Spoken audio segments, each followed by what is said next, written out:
どうも、モブです。今回は、古沢かりんの性能評価についてだよ。それじゃ、早速見ていこう。まずは、スキルについて、一通り見ていくよ。まずは、通常スキル1。このスキルは、チャージ型のスキルであるため、使用する際は、長押しをする必要があるよ。また、スキルの効果として、ブレイク中と、スーパーアーマー、極限回避効果を持っているため、敵に攻撃を当てることが簡単になっているよ。次は通常スキル2についてだよ。このスキルも通常スキル1と同様にブレイク中の効果とスーパーアーマーを所持しているよ。さらにコア攻撃にもスーパーアーマー効果があるため、全体的に見てもダメージを安定して出しやすいハンターになるね。次はサポータースキルについてだよ。このスキルはブレイク中の効果に加え、ブレイク時間の延長と与えるダメージ増加の効果があるね。特に与えるダメージ 30% 増加は大きく、効果時間も長いため非常に優秀なスキルになるよ。次は必殺技についてだよ。このスキルはブレイク特大の効果があり、敵のブレイクゲージを削る上で一番効力があるものになるよ。またかりんの特性としてブレイクに成功するとパワーゲージが 100% チャージされるため、必殺技でブレイクするとすぐに2回目の必殺技を打つことも可能になるね。次はスキル使用順についてだよ。まずかりんの良いところは明確なスキル使用順がなく、オートモードでも安定した火力を発揮できることだね。しかし理想としては通常スキル1を使用するとコアゲージが 100% 貯まるため、通常スキル1コア攻撃の流れは基本かな。また通常スキル2と必殺技に関しては、必殺技を使用するとコアの特性でクリティカルダメージが増加する効果や、ブレイクが完了すると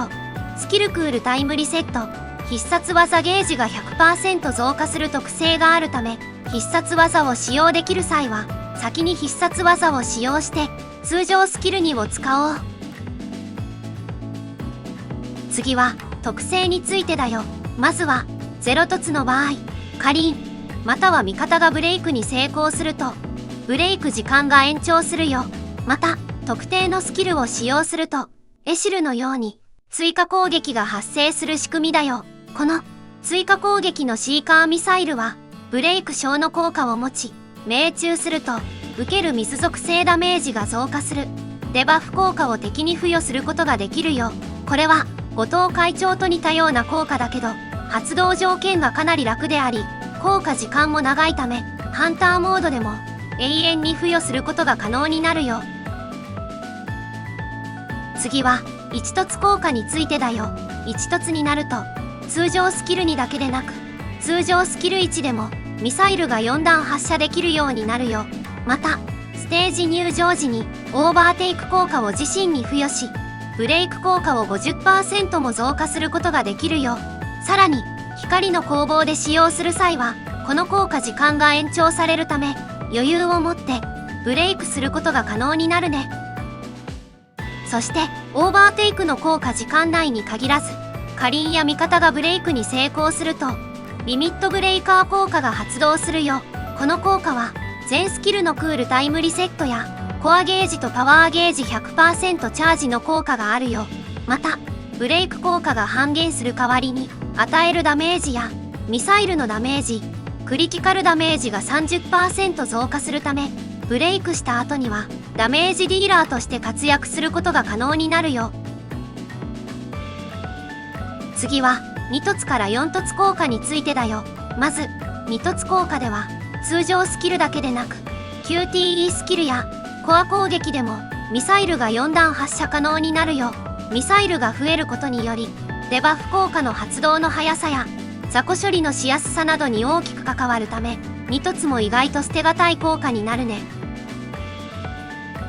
次は3凸効果だよ。3凸ではステージ入場時パーティー全体にティータイム効果を付与するよ。この効果は防御力と HP を 20% 増加させ、5秒ごとに魔力を回復してくれるよ。しかしこの効果は水属性アタッカーのアリシアにとって相性の良い効果ではなく、メイリンの特性や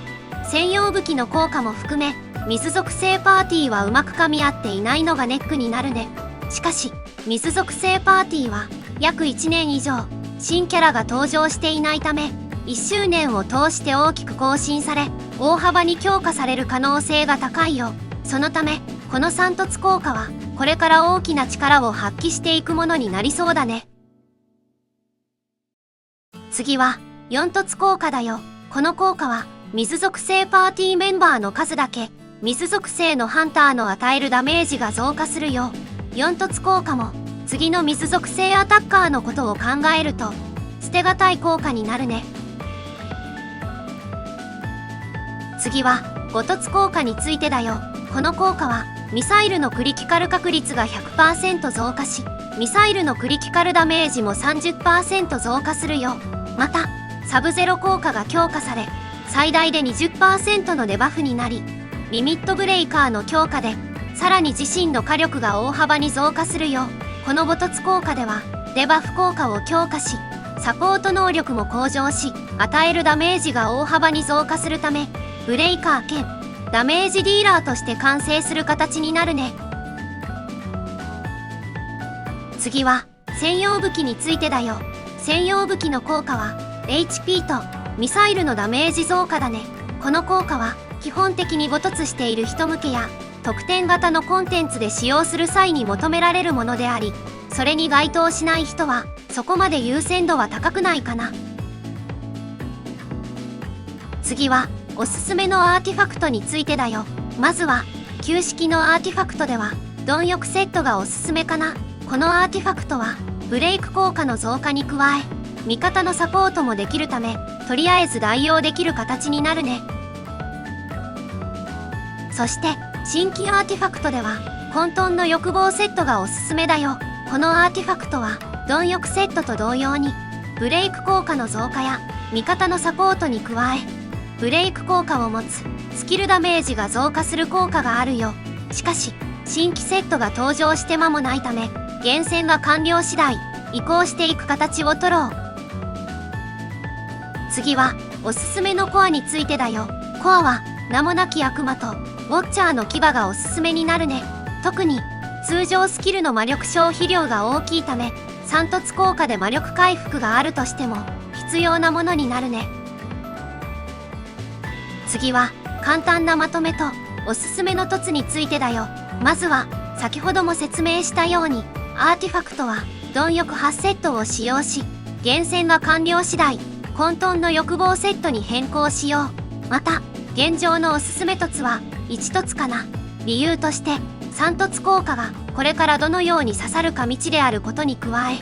ブレイカーとしての起用なら1凸でも十分だからだよ。しかしブレイクゲージが再生するような敵に対してはブレイク効果現象が緩和される5凸がおすすめだし、火力もサポート性能も向上するよ。そのため次の韓国版生放送や運営の告知である程度情報が割れるまでは低凸で、1周年直前でどこまで引くか決めるのがベストかな。最後に最新の水属性パーティーで封鎖人ムケルベロスで戦闘していくよ。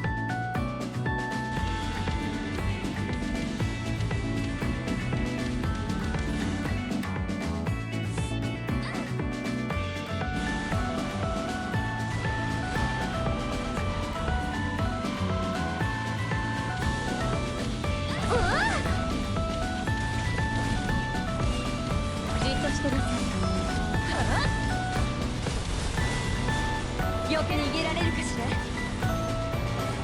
乱射乱撃追って準備はいい。今からあなたにいい夢を見せてあげるわ。トライだ。加速ベリー神線危険な匂いが。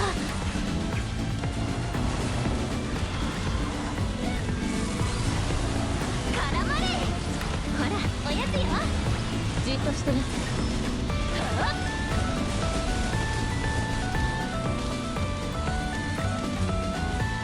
極寒の時間。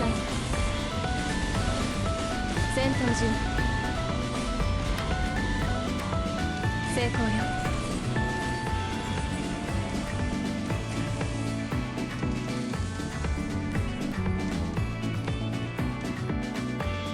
今回の動画は以上になるよ。これからもこのチャンネルでは俺あらの動画をたくさん投稿するつもりだよ。よかったらチャンネル登録、高評価、コメントお願いします。